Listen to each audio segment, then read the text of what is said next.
सरकार को लगी शिक्षकों की बद्दुआ। तभी तो बिहार सरकार के मंत्री को ग्रामीणों ने 1 किलोमीटर तक खदेड़ा। मंत्री अपना धोती उठाकर भागने में रहे कामयाब। दोस्तों नमस्कार, मैं हूं आपका दोस्त SK चौधरी। दोस्तों, बिहार के शिक्षकों के साथ वादा खिलाफी तो शिक्षा विभाग और माननीय मुख्यमंत्री का हजम हो जाता है, लेकिन जब वादा खिलाफी आम जनता के साथ होता है तब आम जनता कतई उसे बर्दाश्त नहीं करती और इसका खामियाजा सरकार को भुगतना पड़ता है। ठीक यही घटना आज यानी 27 अगस्त 2025 को देखने को मिली, जब बिहार के मुख्यमंत्री श्री नीतीश कुमार के चहेते मंत्री श्री श्रवण कुमार को ग्रामीणों ने 1 किलोमीटर तक खदेड़ कर रख दिया। और ऐसा नज़ारा देखने को मिला कि मंत्री अपना धोती उठाकर भागते फिरे। उन्हें भागने के क्रम में 3-3 गाड़ियां बदलनी पड़ी, तब जाकर किसी तरह वो सुरक्षित अपने ठिकाने पर पहुंच पाए। लेकिन आखिर इसका मायने क्या है, इसका कारण क्या था, आइए इस पर हम विस्तार पूर्वक चर्चा करते हैं। लेकिन इससे पहले अगर आपने अभी तक हमारे इस चैनल सुसत्य वचन को सब्सक्राइब नहीं किए हैं तो कृपया अभी सब्सक्राइब कर लेंगे। दोस्तों, शिक्षकों के साथ वादा खिलाफी हजम हो जाता है। शिक्षक एक निरीह प्राणी है और शिक्षक आखिर करेंगे भी तो क्या करेंगे, क्योंकि जब शिक्षकों के साथ बनाया गया नियम पर ही शिक्षा विभाग वादा खिलाफी कर देती है, जो शिक्षकों का अधिकार हो जाता है, उसी अधिकार से शिक्षकों को वंचित कर दिया जाता है। कहा जाता है कि इतने दिनों में ट्रांसफ़र हो जाएगा, लेकिन 1 वर्ष बीत जाने के बाद भी ट्रांसफ़र नहीं होता। कहा जाता है कि तुरंत ही हम फिक्सेशन कर देंगे, लेकिन फिक्सेशन नहीं होता तो आखिर शिक्षक करेंगे तो क्या करेंगे। सरकार तो बस इतना जानती है, शिक्षक कहेंगे तो किसे कहेंगे, बहुत होगा तो शिक्षक भूख हड़ताल पर बैठ जाएंगे। भूख हड़ताल पर भी सुनने वाला कोई नहीं मिलेगा। भूख हड़ताल पर शिक्षक बैठ जाएंगे, आखिर कितने दिनों तक बैठेंगे। 2 से 3 दिन 4 दिन शिक्षक भूखे रहेंगे, कोई उनसे मिलने नहीं जाएगा, शिक्षक स्वयं ही अपना भूख हड़ताल तोड़ देंगे। बस यही चालें चली जाती है बिहार सरकार की ओर से। लेकिन यही जब वादा खिलाफी आम जनता के साथ होता है तो जनता कतई बर्दाश्त नहीं होती, दोस्तों, कतई बर्दाश्त नहीं करती। दोस्तों, ये नज़ारा देखने को मिला बिहार के मुख्यमंत्री श्री नीतीश कुमार के गृह जिला नालंदा।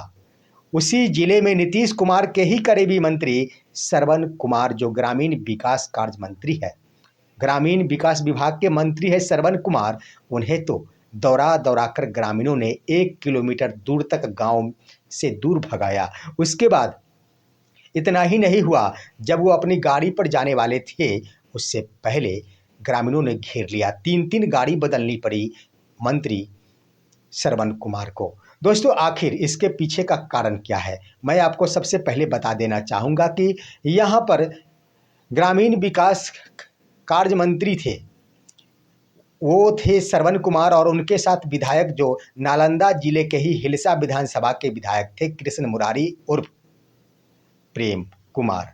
ये दोनों ही व्यक्ति नालंदा जिले में मलौली गांव पहुंचे थे। आखिर मामला क्या था, तो मामला ये था कि 23 अगस्त 2025 को पटना के फतुहा में एक ऑटो और ट्रक के बीच टक्कर हो गई थी, जिसमें ऑटो में सवार 9 व्यक्ति अपनी जान गंवा दिए थे। लेकिन 23 अगस्त को ही ग्रामीणों के द्वारा वहाँ पर सड़क को जाम कर दिया गया था, हिलसा मुख्य पथ को जाम कर दिया गया था। उसी वक्त हिलसा के विधायक कृष्ण मुरारी पहुँचे थे और उन्होंने आम जनता से यह वादा किया था कि मैं आपको उचित मुआवजा दिलाऊंगा, आप सभी इस सड़क जाम को तोड़ दे, सड़क जाम बंद कर दे।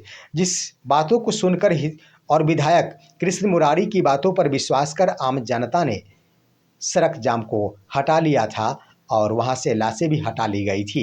सड़क को खुला छोड़ दिया गया था, आवागमन संचालित बहाल कर दिया गया था।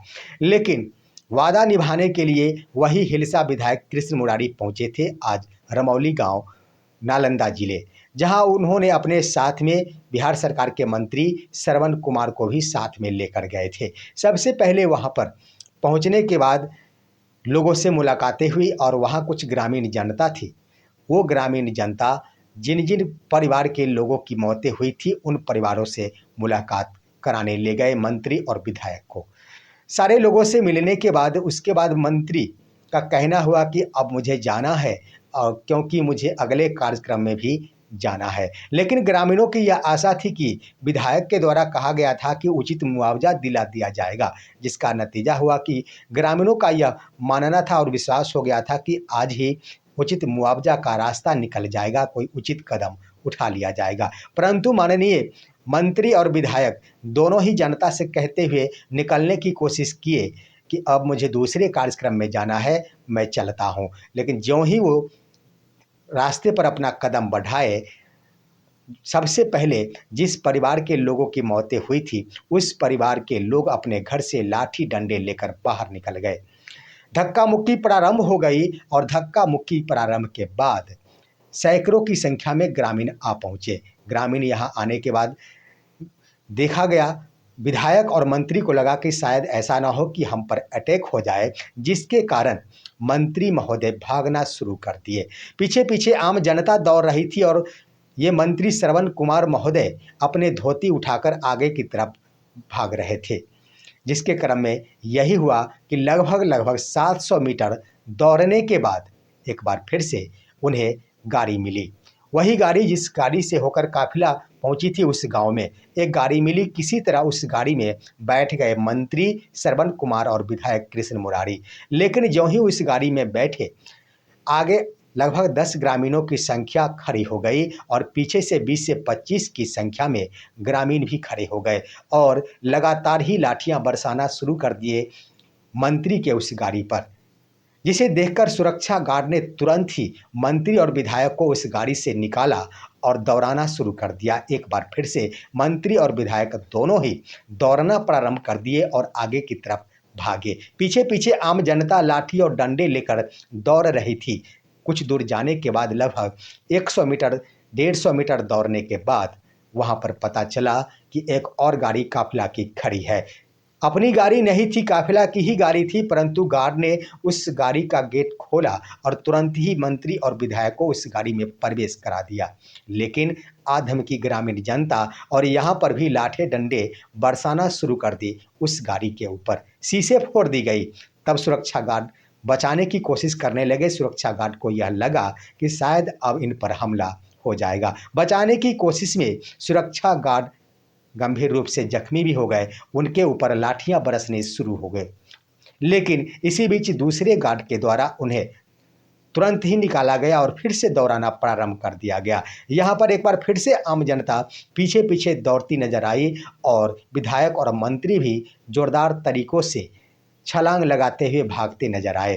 भागने का यह सिलसिला लगभग 1 किलोमीटर तक चला।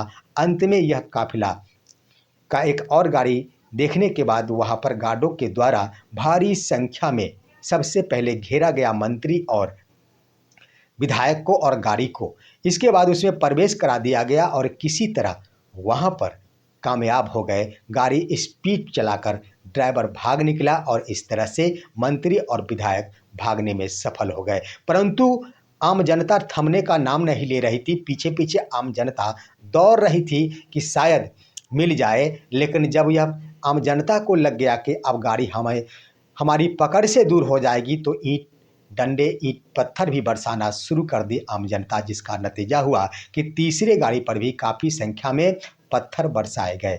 उसके बाद हुआ यही कि पुलिस यह कार्रवाई में जुट गई कि आखिर किस किस ग्रामीणों के द्वारा मंत्री को खदेड़ा गया है और विधायक को यहाँ पर खदेड़ा गया है।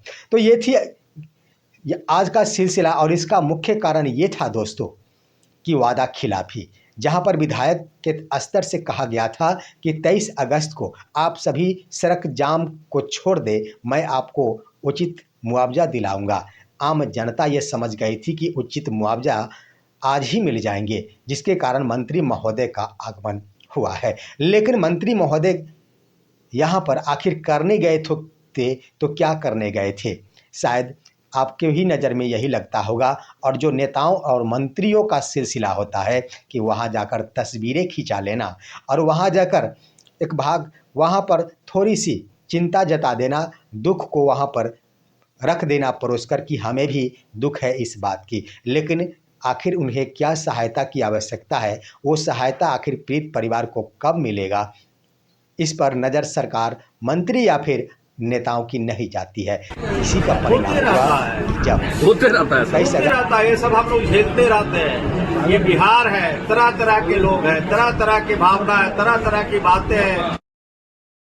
27 अगस्त 2025 दिन बुधवार को मंत्री और विधायक को एक अलग ही नज़ारा देखने को मिला कि आखिर वादा खिलाफी का परिणाम क्या होता है। दोस्तों, यह घटना बीते 3 दिनों के अंदर दूसरी बार है। इससे पहले भी आपने देखा होगा कि 25 अगस्त 2025 को स्वास्थ्य मंत्री मंगल पांडे के गाड़ी पर आम जनता के द्वारा पथराव किया गया था। तो इस तरह से यह सिलसिला जारी है, क्योंकि चुनाव निकट आने वाला है और जहां जहां भी सरकार से त्रस्त आम जनता है, वहां पर इसका खामियाजा भुगतने को पड़ रहा है नेताओं और मंत्रियों को। लेकिन शिक्षकों के साथ वादा खिलाफी आखिर ये रूप ना ले, ऐसा भी मौका आया था इससे पहले 20 विधानसभा चुनाव 2020 के क्रम में, जब बेगूसराय जिले में शिक्षकों ने माननीय मुख्यमंत्री को ही काला झंडा दिखा दिया था, जिसका नतीजा ये हुआ था कि 15% वेतन बेसिक पे में बढ़ोतरी हुई थी।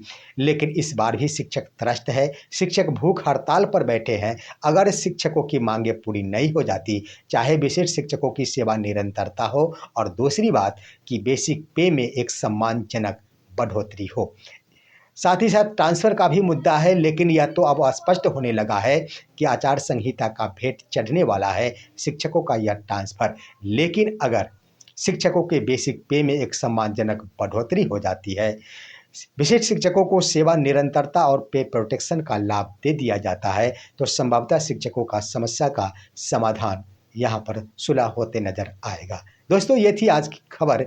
आप सभी हमारे इस वीडियो को लाइक कीजिए, अन्य दोस्तों के पास शेयर कीजिए और आप दीजिए अपने दोस्त को इजाज़त। हम फिर मिलेंगे आपसे अगले वीडियो में, तब तक के लिए नमस्कार।